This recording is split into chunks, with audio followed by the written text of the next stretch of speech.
Hello all, welcome back to Victory Exams Academy.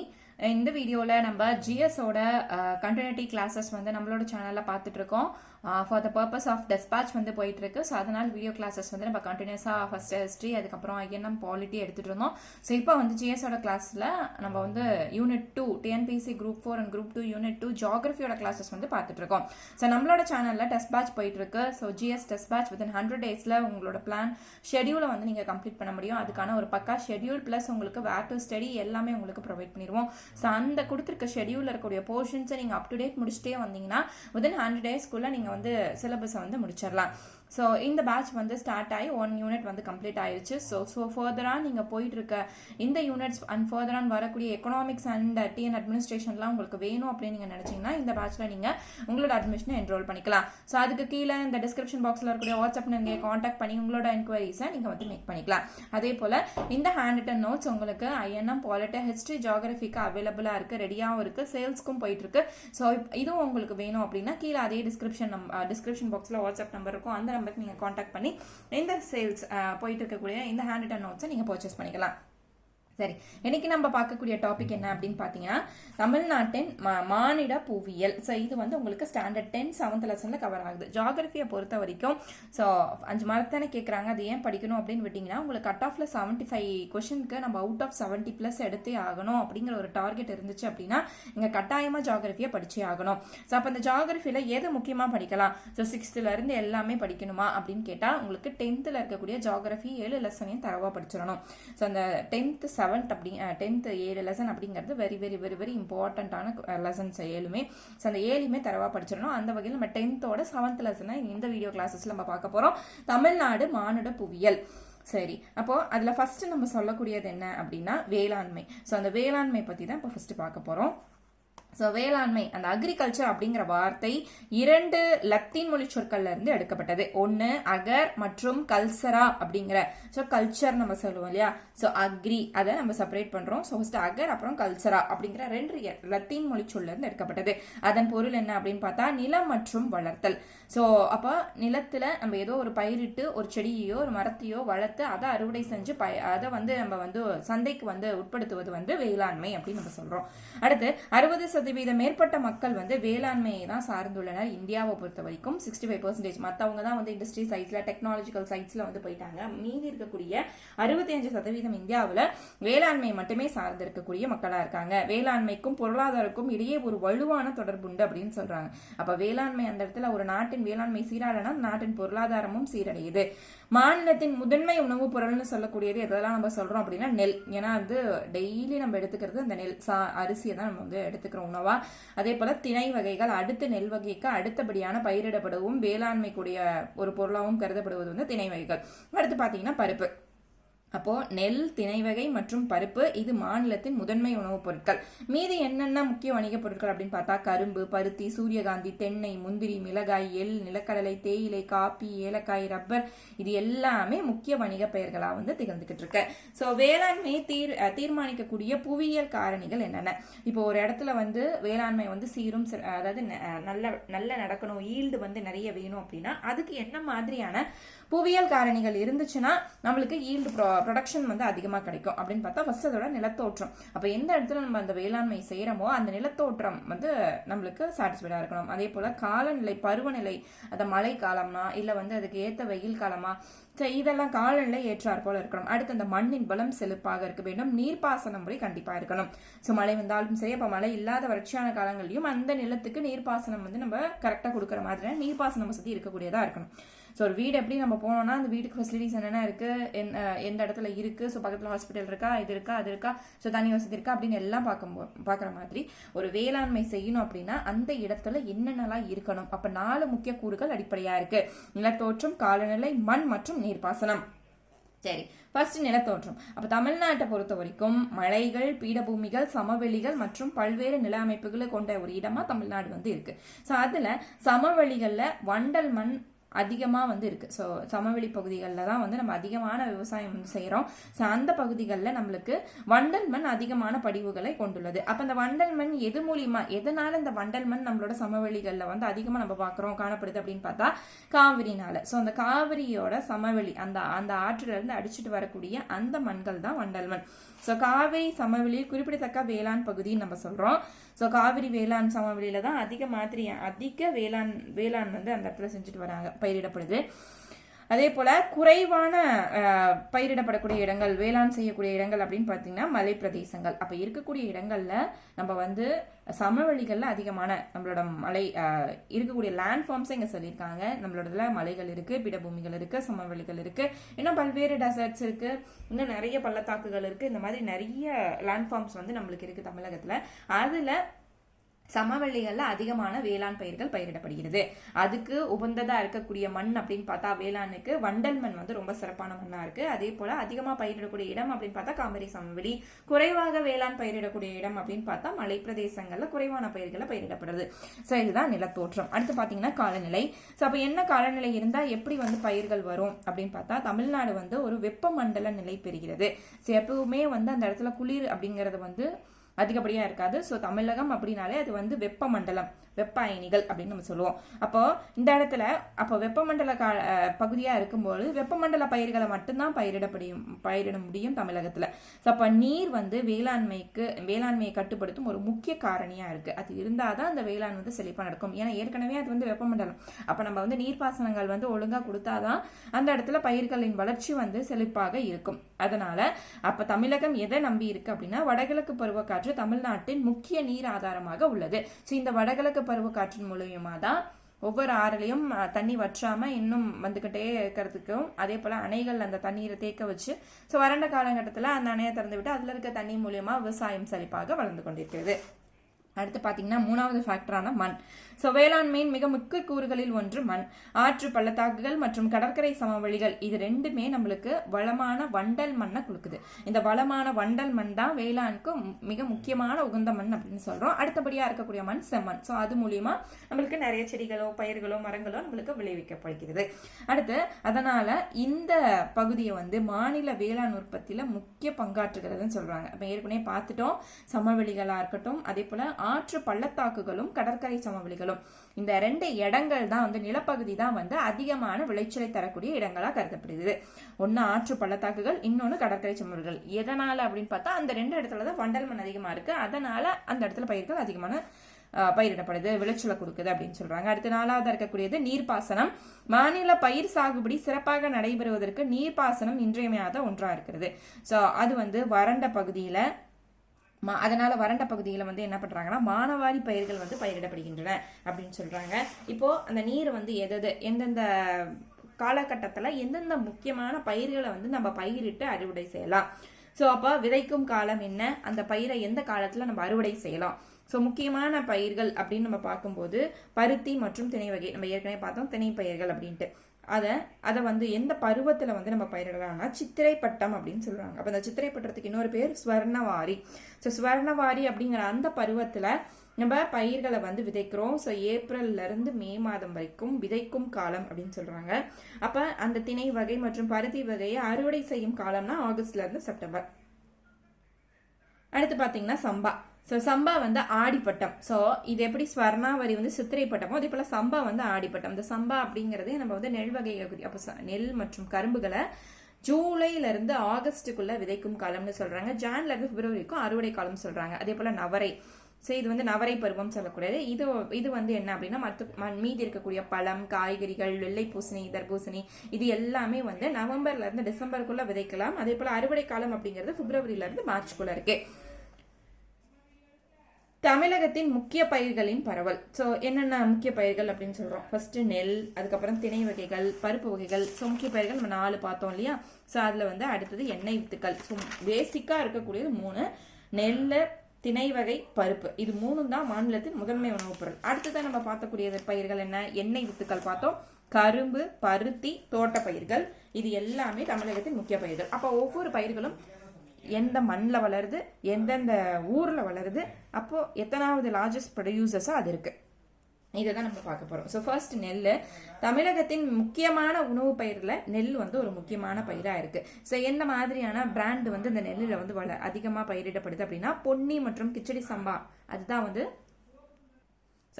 தமிழகத்தில் அதிகமாக பயிரிடப்படக்கூடிய ஒரு நெல் வகையாக நம்ம சொல்கிறோம், பொன்னி மற்றும் கிச்சடி சம்பா. அடுத்து இது அதிகப்படியாக எந்த இடத்துல வந்து பயிரிடப்படுது அப்படின்னு பார்த்தோம்னா தஞ்சை, திருவாரூர், திருவள்ளூர், காஞ்சி, விழுப்புரம், கடலூர், தென்காசி, திருநெல்வேலி பகுதிகளில் இந்த நெல் வகை வந்து நெல் சாகுபடி வந்து அதிகமான முறையில் நடக்குது. தமிழகத்தில் நெல் சாகுபடியில் தமிழ்நாடு 3வது இடத்துல வந்து இருக்கு. ஸோ இந்தியாவிலேயே the world's largest rice producers அப்படின்னு சொல்றது வந்து இந்தியா எந்த பிளேஸ்ல இருக்கு அப்படின்னு பார்த்தா 3வது இடத்துல இந்தியா வந்து இருக்கு. தமிழகத்துல எந்த பகுதிகள் வந்து அதிகமான நெற்களஞ்சியம் அப்படின்னு சொல்லக்கூடிய இடம் அப்படின்னு பார்த்தா தமிழ்நாட்டின் நெற்களஞ்சியம் காவிரி டெல்டா பகுதிகள், பிகாஸ் ஆஃப் தட் பண்டல்மெண்ட். ஸோ அதுதான் வந்து அதிகமான நெல் உற்பத்தி செய்யக்கூடிய பகுதியா இருக்கு. ஸோ தமிழகத்தில் வேளாண் பல்கலைக்கழகம் TANU கீழ் செயல்பட்டு வரும் தமிழ்நாடு நெல் ஆராய்ச்சி நிறுவனம் என்று சொல்லக்கூடிய TRRI. ஸோ அது வந்து எந்த ஆண்டு நிறுவப்பட்டது அப்படின்னு பார்த்தோம்னா 1985 ஏப்ரல்ல நிறுவப்பட்டது. எந்த மாநிலத்தில்? தஞ்சாவூர்ல.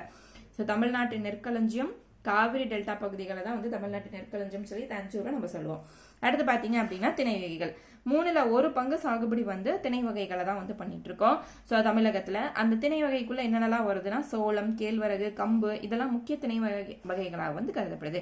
வறண்ட பிரதேசம் மற்றும் கடற்கரை சமவெளிகளில் இது அதிகப்படியான விளைச்சலை தருகின்றன. கோயம்புத்தூர் பீடபூமி, கம்பம் பள்ளத்தாக்கு இந்த 2 பகுதிகளிலும் சோளம் அதிகப்படியான சாகுபடி செய்யப்படுது.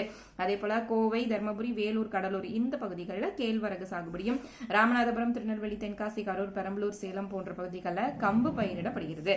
இந்தியாவில் 2018 18வது வருஷத்தை தான் வந்து திணை பயிர்களின் தேசிய ஆண்டாக அனுசரிக்கப்பட்டுள்ளது. ஸோ 2018 அப்படின்னா அந்த இயர் வந்து பர்டிகுலர்லி நோன் ஃபார் நம்ம திணை பயிர்களை சொல்லலாம். மெல்லட்ஸ் அந்த மாதிரியான ஃபாக் டெயில்ஸ் அந்த மாதிரியான திணை பயிர்களுக்கு நம்ம சொல்லலாம். 2023 சர்வதேச திணை பயிர் ஆண்டாக FAO food agriculture of organisation வந்து நம்மளுக்கு அனௌன்ஸ் பண்ணியிருக்கு. அப்போ 2022 சர்வதேச திணை பயிர் ஆண்டு. திணை பயிர்களின் தேசிய ஆண்டுனா 2018, சர்வதேச ஆண்டுனா 2023. இந்த டேட்டாஸ் ரொம்ப இம்பார்ட்டன்ட். ஸோ முக்கியமாக நோட் பண்ணி வச்சுக்கணும். அடுத்து பார்த்தீங்கன்னா 3வது பார்க்கக்கூடியது பருப்பு வகைகள். இது எங்கே வளருது, எதுங்க அதிகமாக பயிரிடப்படுது அப்படின்னு பார்த்தா வறண்ட நிலப்பகுதிகள் மற்றும் நீர்ப்பாசன வசதி உள்ள பகுதிகளில் இந்த பருப்பு வகைகள் அதிக முக்கியத்துவத்தோட பயிரிடப்படுறது. ஸோ இதுக்கு தேவையான காலம் அப்படின்னு பார்த்தா இதுக்கு வந்து மிதமான ஒரு குளிர்கால நிலை வந்து தேவைப்படுது. அதே போல வந்து குறைந்த மழைப்பொழிவு இருந்தாலே இந்த பருப்பு வகைகள் வளரும். ஸோ இது பார்த்தீங்கன்னா சென்னை, நீலகிரி, கன்னியாகுமரி இந்த பகுதிகளை தவிர்த்து மீதி இருக்கக்கூடிய எல்லா மாநிலத்திலையுமே வந்து இந்த பருப்பு வகைகள் வந்து அதிகப்படியாக பயிரிடப்படுது. அப்போ சென்னையில் இல்லை, நீலகிரியில் இல்லை, கன்னியாகுமரியில் இந்த 3 இடங்களை தவிர 3 மாவட்டங்களை தவிர மீதி எல்லா மாவட்டத்திலையும் இந்த பருப்பு வகைகள் அதிகமாக பயிரிடப்படுது. கோயம்புத்தூர் மாவட்டம் கொண்டக்கடலை உற்பத்தியில் மாநிலத்திலே முதலிடத்தில் இருக்கக்கூடிய இடம் வந்து கோயம்புத்தூர் மாவட்டம். ஸோ இதில் வந்து இந்த பிளேசஸ்ன்னு சொல்லக்கூடியது முதலிடமா 2வது இடமா, உலகளவில் எது முதலிடம் 2வது இடத்து வகிக்குது, அதே போல தமிழ்நாடு அளவில் எது முதலிடம் 2வது இடம் வகிக்குது அப்படிங்கிற அந்த பிளேஸ் அதுவும் வந்து ரொம்ப இம்பார்ட்டன்ட். ஃபர்ஸ்ட் பிளேஸ், செகண்ட் பிளேஸா. அப்போ இது வந்து கொண்டக்கடலையில் தமிழ்நாட்டில் எது வந்து முதல் பிளேஸ்ல வந்து இருக்கு, முதல் இடத்துல வகிக்குது அப்படிங்கிற அந்த டேட்டாஸ்ல இருந்தும் நம்மளுக்கு ஒரு கொஸ்டின் கேட்க வாய்ப்பு இருக்கு. ஸோ அதனால இதை வந்து கொஞ்சம் டெப்தா கொஞ்சம் டீட்டெயிலாக அனலைஸ் பண்ணி படிங்க. படிக்கும் போதே அனலைஸ் பண்ணி படிங்க. இப்படி உங்களுக்கு படிக்க ரொம்ப டிஃபிகல்ட்டா இருக்கு அப்படின்னா அந்த முதலிடம் 2வது இடம் மட்டும் நீங்க தனியா சும்மா ஒரு பேப்பருக்கு தான் வரும். ஸோ அதில் நீங்கள் படிக்கும் போதே தனியாக ஒரு ஷீட்டில் வந்து எழுதிங்க. அப்போ அரிசி அப்படின்னா இதில் எது முதலிடம் இருக்குது, அடுத்து வந்து இது 2வது இடத்துல இருக்குது, தமிழகத்தில் எது முதலிடம் இருக்குது அப்படிங்கிறத தனியாக நீங்கள் நோட் பண்ணிக்கிட்டீங்கன்னா அந்த ஒரு ஷீட்டை மட்டும் நீங்கள் வந்து திருப்பி ரிவைஸ் பண்ணும்போது உங்களுக்கு ஈஸியாக ரெஜிஸ்டர் ஆகும் வாய்ப்பு இருக்குது. அடுத்து பார்த்தீங்கன்னா வேலூர் மற்றும் சேலத்தில் துவரம்பருப்பு உற்பத்தி அதிகமாக காணப்படுது. திருவாரூர், நாகப்பட்டினம், மயிலாடுதுறை மற்றும் தூத்துக்குடியில் பச்சைப்பயிறு மற்றும் உளுந்தும், தர்மபுரி, கிருஷ்ணகிரியில் வந்து கொள்ளு பயிர்களும் அதிகமாக பயிர் வகைகளில் பயிரிடப்படுகிறது. அடுத்து 4வது பார்த்தீங்கன்னா எண்ணெய் வித்துக்கள். ஸோ நம்மளுக்கு தெரியும் எண்ணெய் வந்து எதுலேருந்து இருக்கிற நிலக்கடலை, எள்ளு, ஆமணக்கு, தென்னை, அதே போல் சூரியகாந்தி மற்றும் கடுகுல இருந்து வெவ்வேறு விதமான எண்ணெய்கள் வந்து நம்மளுக்கு எடுக்கப்படுறாங்க. நிலக்கடலை மாநிலத்தின் முக்கிய எண்ணெய் பயிராகும். இதுலேயே அதிகமான எண்ணெய் வந்து எடுக்கக்கூடியது நிலக்கடலை. அதுதான் மாநிலத்தின் முக்கிய எண்ணெய் பயிர்னு சொல்றாங்க. அதே போல கோயம்புத்தூர், தஞ்சாவூர், கன்னியாகுமரி இதெல்லாம் வந்து தென்னை, அதாவது அந்த தென்னங்காயில இருந்து எண்ணெய் எடுக்கிறது போன்ற பகுதிகள் வந்து இந்த மாதிரியான எண்ணெய்களை வந்து எடுத்துட்டு இருக்காங்க. அடுத்து பார்த்தீங்கன்னா கரும்பு. ஸோ தமிழ்நாட்டின் முக்கிய வாணிப பயிர் அப்படின்னா கரும்பு. இது வந்து ஓராண்டு பயிர் தான். இதுக்கு அதிக வெப்பநிலை தேவைப்படுது. அதே போல அதிக மழைப்பொழிவும் தேவை. எந்த அளவுக்கு அதுக்கு வெப்பநிலை தேவைப்படுதோ அதே அளவுக்கு மழைப்பொழிவும் அந்த கரும்புக்கு தேவைப்படுது. வெப்பமண்டல பிரதேசங்களில் நன்கு வளரக்கூடியவை இந்த கரும்புகள் அப்படின்னு சொல்றாங்க. ஸோ இது பார்த்தீங்கன்னா திருவாரூர், காஞ்சிபுரம், செங்கல்பட்டு, வேலூர், கோயம்புத்தூர், தென்காசி, திருநெல்வேலி மற்றும் திருச்சி, ஈரோடு பகுதிகளில் இந்த கரும்பு சாகுபடி அதிகமாக மேற்கொள்ளப்படுகிறது. அடுத்து பார்த்தீங்கன்னா பருத்தி. ஸோ இது பருத்தி ஒரு இலை பயிர்னு சொல்லலாம். இது எப்படி ஒரு வாணிப பயிர்னு சொல்றோமோ கரும்பை, அதே போல இதை இலை பயிர் அப்படின்னு சொல்லலாம். இலை பயிர் மற்றும் வாணிப பயிர். ஸோ ஃபர்ஸ்ட் சொல்லக்கூடியது இலை பயிர். இது இந்த பருத்தி அதிகமான கரிசல் மண் எந்த பகுதிகள் அதிகமாக இருக்கோ அந்த பகுதிகளில் இந்த பருத்தி சாகுபடி விளைச்சல் அதிகமாக தரக்கூடிய பகுதியா இருக்கு. ஸோ பருத்தி சாகுபடிக்கு கரிசல் மண் முக்கியத்துவம் வாய்ந்ததா இருக்கு. இதுக்கான பருவநிலை எப்படி இருக்கலாம் அப்படின்னு பார்த்தா மித வெப்பம் இருக்கணும். அதே போல ஈரப்பதம் இருக்கக்கூடிய ஒரு வானிலை இருக்கணும். அதே போல வறண்ட அறுவடை செய்யும் போது வறண்டதா இருக்கணும். அப்ப பயிரிடும் போது அது ஈரப்பதத்தோட இருக்கக்கூடிய ஒரு மண்ணா இருக்கணும்.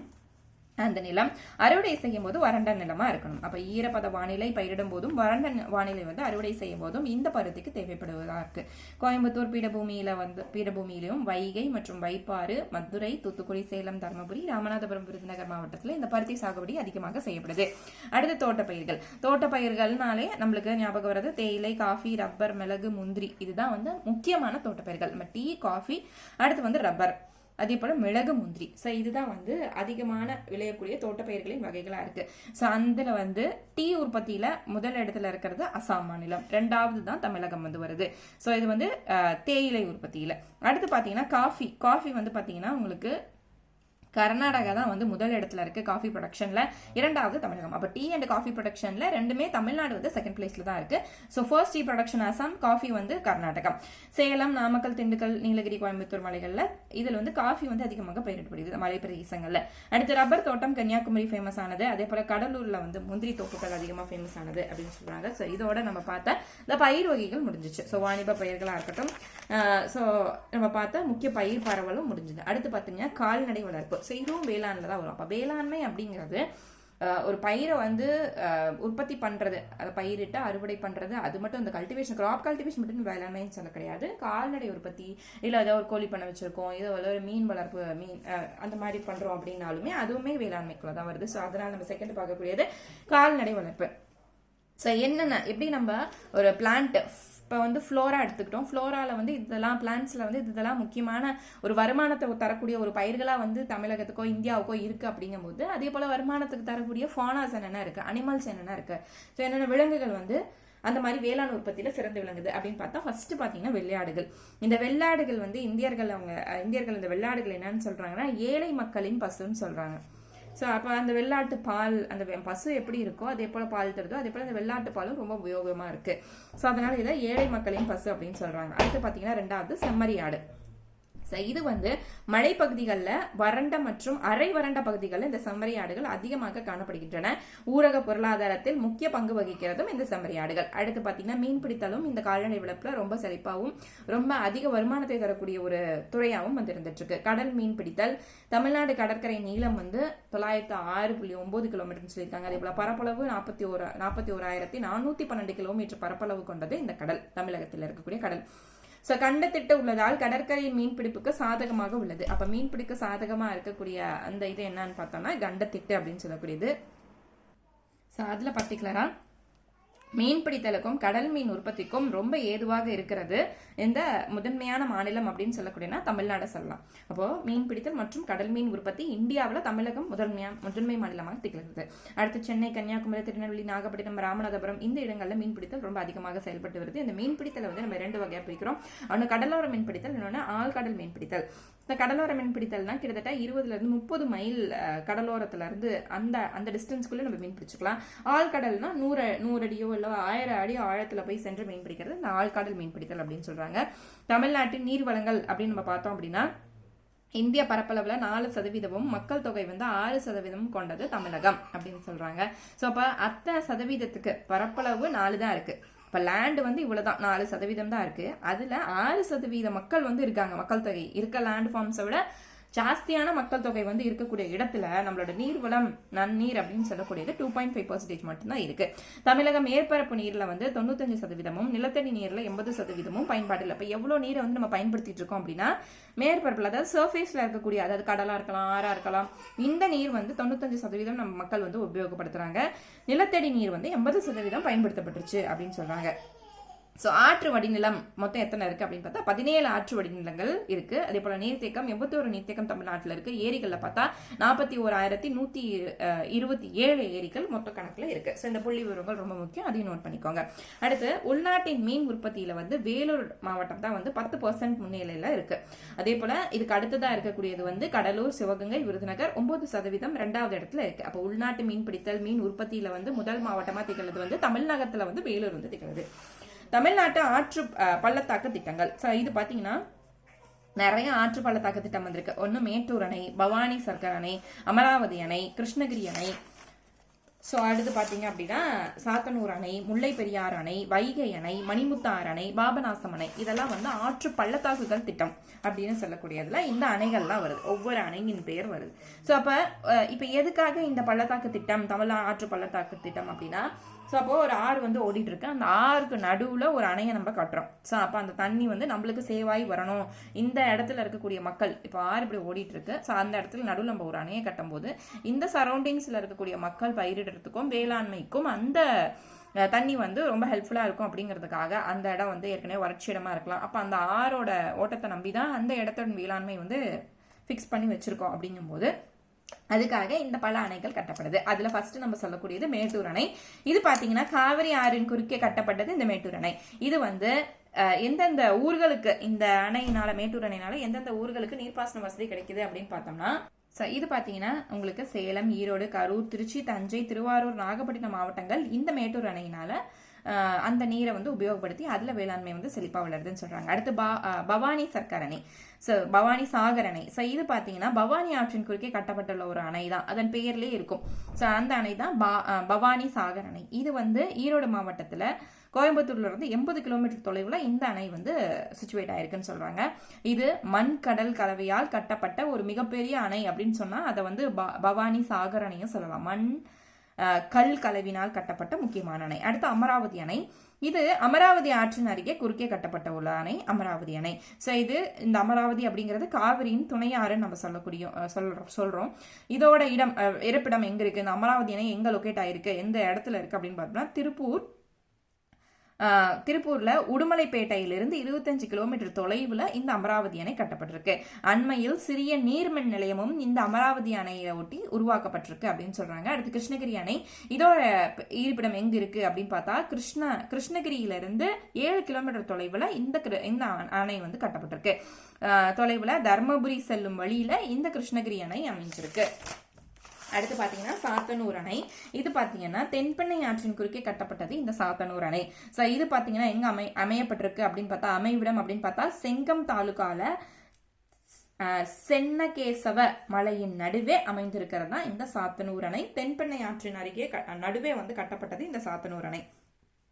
இது பாத்தீங்கன்னா தண்டராம்பட்டு, திருவண்ணாமலை ஒன்றியங்களில் நீர்ப்பாசன வசதிகள் பெற்றுள்ளன. இந்த அணையினால எந்தெந்த பகுதிகள் வந்து நீர்ப்பாசன வசதியோட உள்ளது அப்படின்னு பார்த்தா தண்டராம்பட்டு மற்றும் திருவண்ணாமலை பகுதிகளில் பெரிய முதலை பண்ணை மற்றும் வண்ண மீன் பண்ணை உள்ளது இந்த சாத்தனூர் அணைகள்ல.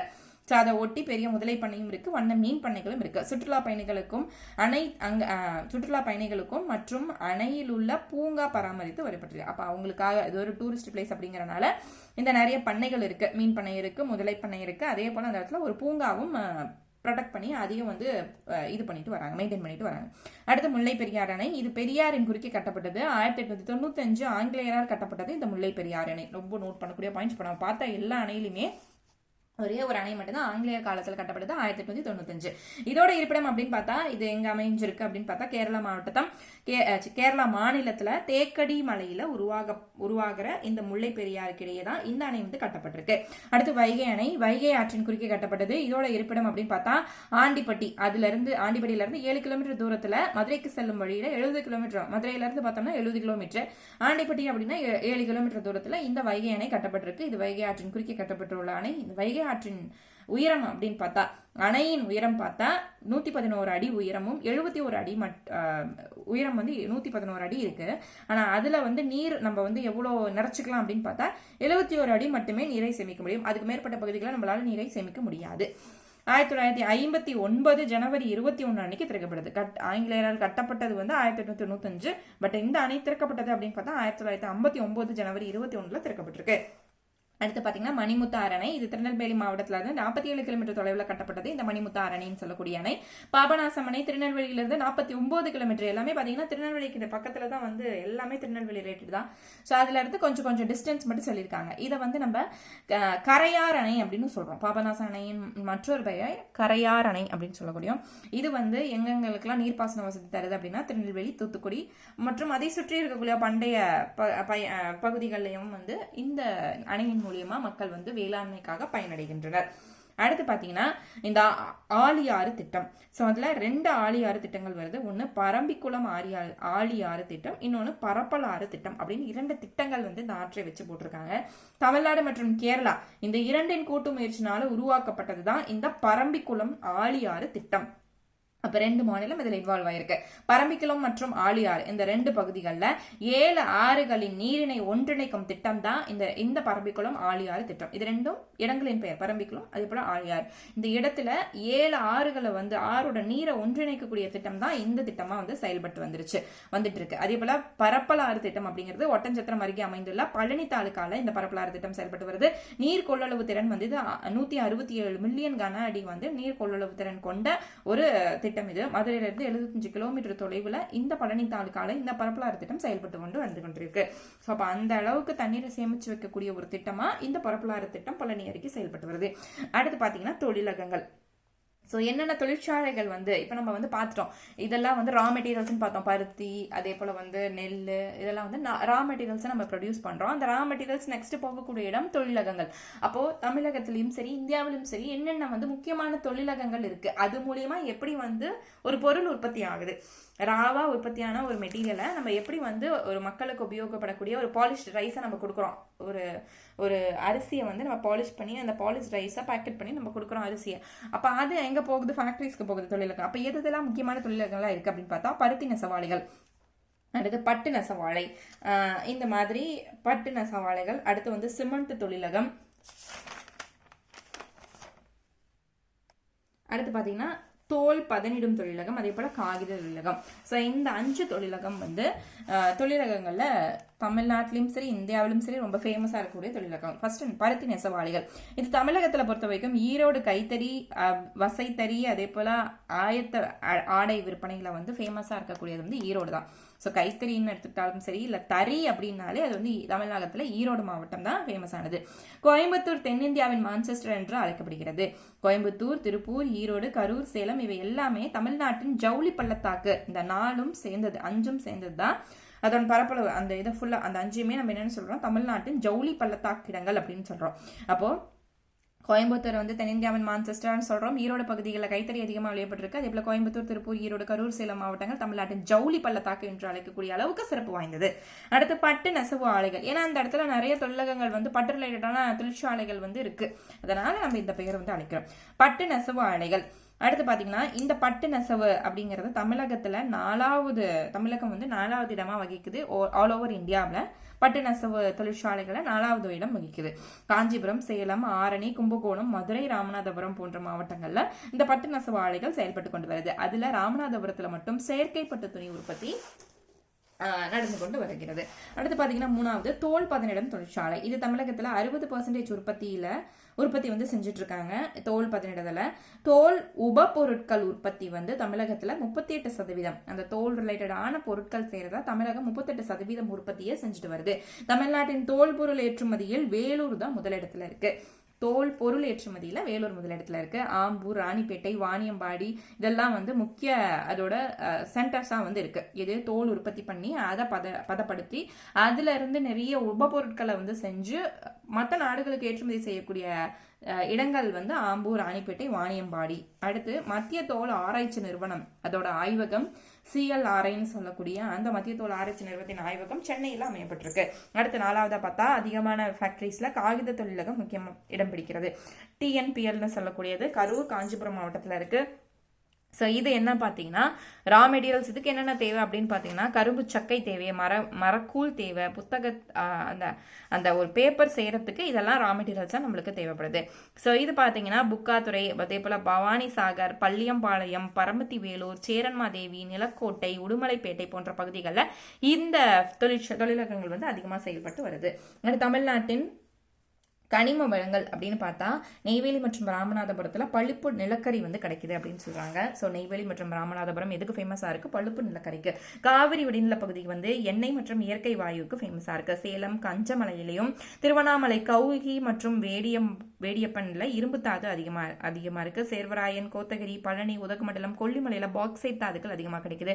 திருச்சி, திருநெல்வேலி, தூத்துக்குடி, விருதுநகர் ஜிப்சம், கன்னியாகுமரியில் இளம்னைட் மற்றும் ரூடைட். ஸோ எப்படி இந்த ஊர்களை ஞாபகம்? ஸோ அப்போ வந்து ஆங்கிலத்தில் எழுதுங்க. ஸோ திருச்சி டி, திருநெல்வேலி அதுக்கு இங்கே வந்து டிஐன்னு ஏதோ ஒரு டிஃபரன்ஸ் வச்சுக்கணும்.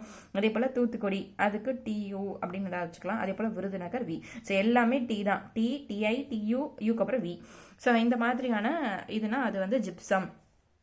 ஸோ ஜி இந்த மாதிரியான ஏதோ ஒரு ஹின்ஸை வந்து நம்ம ஞாபகம் வச்சுக்கிட்டா தான் எந்தெந்த ஊர்களில் எந்தெந்த மாதிரியான கனிமங்கள் வந்து நம்மளுக்கு தென்படுது அப்படிங்கிறத நம்ம சொல்லலாம். அடுத்து பார்த்தீங்கன்னா கோயம்புத்தூர், தருமபுரி, கடலூர், திண்டுக்கல், நாமக்கல் இந்த இடங்களில் வந்து சேலம், பெரம்பலூர் இந்த இடங்களில் சுண்ணாம்பு கற்கள் அதிகமாக எடுக்கப்படுது. இங்கே பார்த்தோம் இல்லையா?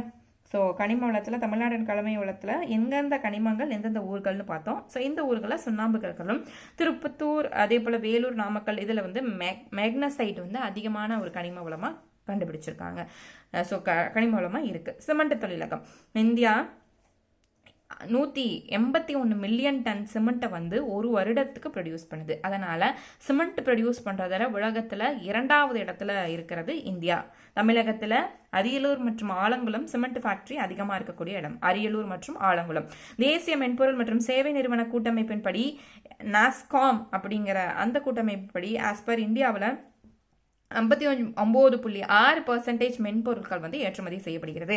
சிறப்பு பொருளாதார மண்டலம்னு சொல்லக்கூடியது வந்து நாங்குநேரி, எண்ணூர், ஒசூர் மற்றும் பெரம்பலூர் இதுதான் வந்து சிறப்பு பொருளாதார மண்டலமா இருக்குது. அதுல சென்னையில பாத்தீங்கன்னா மென்பொருள்ல டைட்டில் பார்க் 2, டைட்டில் பார்க் 3 அண்ட் உயிர் மருந்தகம், அதே போல கோயம்புத்தூர்ல டைட்டில் பார்க் 4 இதெல்லாமே வந்து தேசிய மென்பொருள் ஆரம்பிக்கப்பட்ட நிறுவனம் சொல்லலாம். அதே போல வாகன தொழிலகங்கள். ஸோ இது வந்து 21% பயணிகள் மகிழ்ந்து 33% வணிக வாகனம், 35% வாகனம் உதிரி பாகம் செய்யப்பட்டு வருது.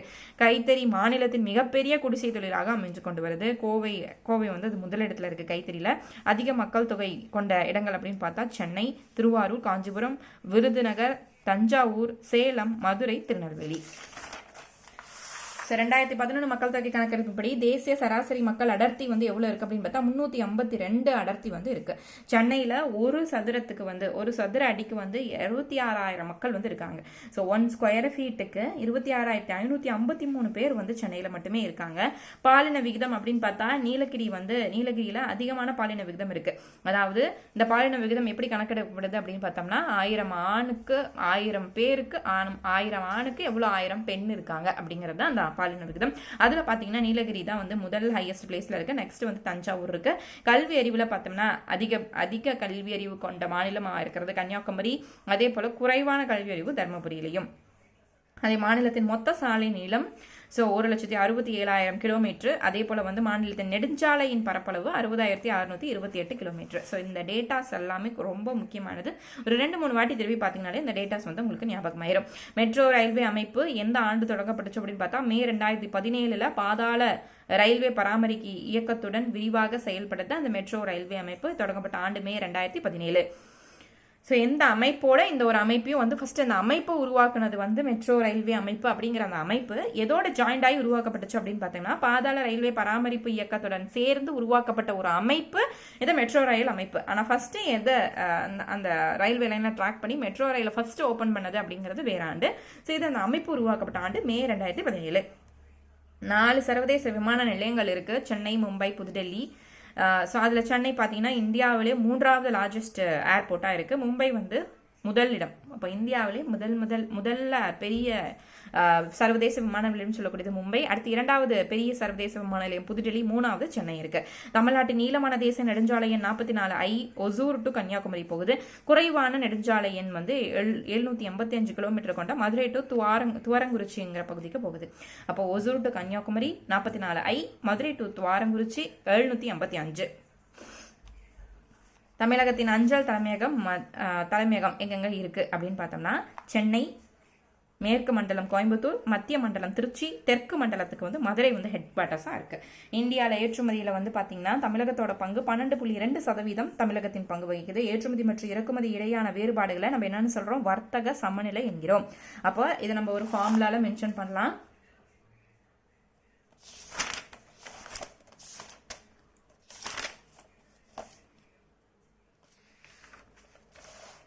ஸோ இது எந்த ஃபார்முலாவில் மென்ஷன் பண்ணலாம்னா ஏற்றுமதி இறக்குமதி இந்த ரெண்டுக்கான டிஃப்ரென்ஸ். அப்போ அதை வந்து மைனஸ் ஏற்றுமதி மைனஸ் இறக்குமதி இஸ் ஈக்குவல் டு வணிக சமநிலை. அதான் நம்ம என்ன சொல்கிறோம், பேலன்ஸ் ஆஃப் ட்ரேட் அப்படின்னு சொல்கிறோம். ஸோ இப்போ ஏற்றுமதியின் மதிப்பு அதிகமாக இருக்கும்போது அது வந்து நம்மளுக்கு சாதகமான நிலை அப்படின்னு சொல்கிறோம். அதாவது இறக்குமதியை விட ஏற்றுமதியின் மதிப்பு அதிகமாக இருக்கும்போது நம்மளுக்கு வருமானம் அதிகமாக இருக்கும் இல்லையா நம்ம நாட்டுக்கு. அப்போ சாதகமான நிலை. இதே இறக்குமதி நம்ம அதிகமாக இறக்கிக்கிட்டே இருக்கோம், ஆனால் எதுவுமே நம்ம ஏற்றுமதியே செய்யலை அடுத்த நாட்டுக்கும் போது நம்ம அதுக்கு பாதகமான நிலையில் போயிடுறோம். ஸோ ஏற்றுமதி மைனஸ் இறக்குமதி இஸ் ஈக்குவல் டு வணிக சமநிலை அப்படின்னு சொல்லக்கூடிய அந்த சமநிலை வந்து மெயின்டைன் ஆகுது. அடுத்து தமிழ்நாட்டின் துறைமுக வணிகத்தில் வந்து 10.94% வந்து துறைமுகங்கள் வந்து பங்களிப்பது இந்த ஏற்றுமதி இறக்குமதிக்கு 10% துறைமுகங்கள் ஒரு இம்பார்ட்டண்ட்டான ஒரு காசாக வந்து இருக்கு. இதனாலையும் ஏற்றுமதி வந்து அதிகமான முறையில் நடைபெறுவது அப்படின்னு சொல்லி இந்த ஏற்றுமதி இறக்குமதிக்கு சொல்றாங்க. வர்த்தக சமநிலை இருக்கிறதுக்கு காரணமாக இருக்கிற இந்த துறைமுகத்தையும் சொல்றாங்க. அதோட பங்களிப்பு 10.94% இருக்கு. ஸோ இதோட வந்து உங்களுக்கு இந்த மானுட புவியியல் அப்படிங்கிற அந்த லெசன் வந்து முடியுது.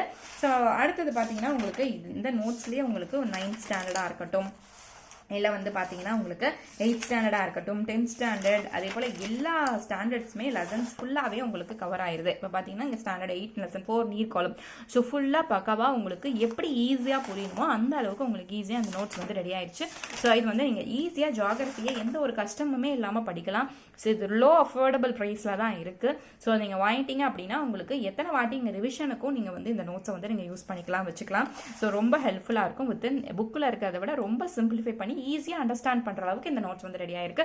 ஸோ பார்த்தீங்கன்னா இந்த நோட்ஸோட சேல்ஸ் போயிட்டு இருக்கு. இந்த நோட்ஸ் உங்களுக்கு வேணும் அப்படின்னா நீங்கள் டிஸ்கிரிப்ஷன் பாக்ஸில் வாட்ஸ்அப் நம்பர் இருக்கும், அந்த நம்பருக்கு நீங்கள் காண்டாக்ட் பண்ணி இந்த நோட்ஸை தாராளமாக நீங்கள் பர்ச்சேஸ் பண்ணிக்கலாம்.